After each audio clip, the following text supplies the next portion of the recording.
저는 학창 시절을 정말 어렵게 생활했었어요. 고등학교 3년 내내 아르바이트를 해서 저와 제 동생의 차비부터 용돈까지 모든 생활비를 스스로 해결해야 했어요. 학교를 졸업하고 대학 수시에 합격은 했지만 등록금이 없기에 갈 수가 없었고 그때 정말 많이 울었던 것 같아요. 어쩔 수 없이 생계수단을 위해 미용실에 취직을 했고 내가 놀지 않는 이상 굶어 죽지는 않겠다 생각을 했던 것 같아요. 하지만 밤낮 없이 매달리는 업무에 건강이 많이 안 좋아져서 그만두게 되었고 다행히 그때부터는 집안 형편이 풀리기 시작해서 유학을 가라는 부모님의 권유를 따라 준비하던 중 애터미를 만나게 되었습니다. 안녕하세요. 로얄마스터 주선아입니다. 처음 들었던 회장님의 강의 중 애터미를 통해서 젊은 20, 30대도 충분히 부자가 될 수 있다.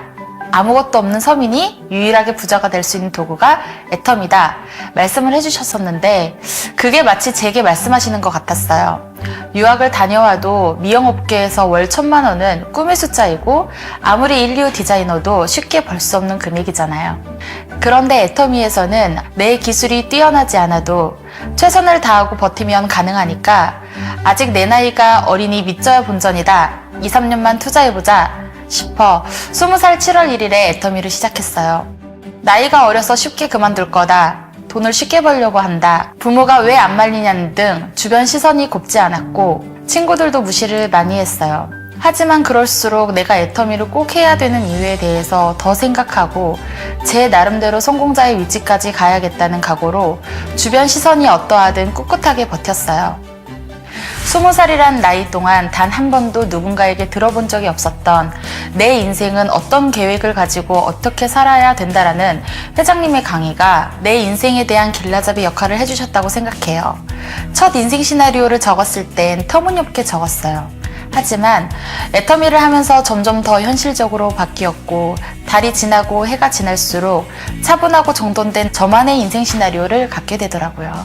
막연하게 이렇게 되었으면 좋겠다 하는 꿈을 계속 적다 보니 내가 진짜 원하는 삶이 무엇인지를 조금씩 알게 되었어요. 회장님이 강의 중 20대들이 부모의 재력이 아닌 본인의 재력으로 탈 수 있는 차는 많지 않다. 그런데 애터미는 부모의 재력이 아닌 나의 재력으로 탈 수 있을 것이다 라고 하셨어요. 그날부터 인터넷으로 저희 드림카를 찾아보기 시작해 목표를 잡았어요. 2013년 12월에 월 1,000만 원 소득이 딱 되고 나서 회장님을 뵈었는데 제가 꿈꿨던 드림카로 차를 바꿨냐고 물어보셨어요. 아직도 안 바꾸고 뭐 하냐고 이번 해외 출장을 갔다 왔을 때 너희 드림카가 있었으면 좋겠다 말씀하셔서 그날 바로 매장 가서 견적서를 뽑았어요. 원래 제가 타려고 했던 차가 있었는데 그 디자인이 단종이 되어 그보다 상위 모델인 벤츠 E클래스를 샀어요. 회장님이 더 놀라셨죠. 그 후에 3년 동안 친구들이 나오지 말라고 했던 동창회에 갔는데 애터미가 다른 회사랑 다르구나. 충분히 돈을 벌 수 있구나.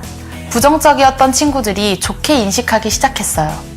젊은 사람이 억소리 나는 차를 타고 다니니까 주변 사람들도 다르게 보기 시작했죠. 그래서 일의 성과가 더 늘어 차를 산 지 1년 만에 매출이 딱 2배가 되었어요. 집안의 경제 상황 때문에 어릴 적 왕따 아닌 왕따를 당했어요. 친구들이 전부 유복한 가정이라 마음만 먹으면 유학을 가고 하고 싶은 건 언제든 할 수 있었는데 그에 비해 저는 고등학교 3년 내내 알바만 했거든요. 사춘기 때라 그런지 친구들이 어디 놀러 간다 그러면 그게 정말 부러웠어요. 너는 어차피 못 가잖아 하고 대놓고 상처 준 애들도 있었어요. 그래서 여행에 대한 갈망이 커서 애터미를 성공하면 세계 일주가 제일 하고 싶었어요. 애터미 시작하기 전에는 여권도 없었는데 여권은 발급을 받아야 쓸 일이 생긴다 라는 어머니 말씀에 바로 여권 사진을 찍고 발급 신청을 했어요. 그리고 6개월도 안 되었을 때 가족여행으로 코타키나발루를 가게 되었고 그 후로부터는 사업 스케줄로 해외 이곳저곳을 가게 되었어요. 지금은 제가 원할 때마다 마음 놓고 여행을 갈 수 있으니까 그 상처를 이제는 치유를 받는 것 같아요. 저도 어렸을 때 우리 집이 형편이 좋았더라면 내가 하고 싶은 걸 하며 살지 않았을까 생각해요.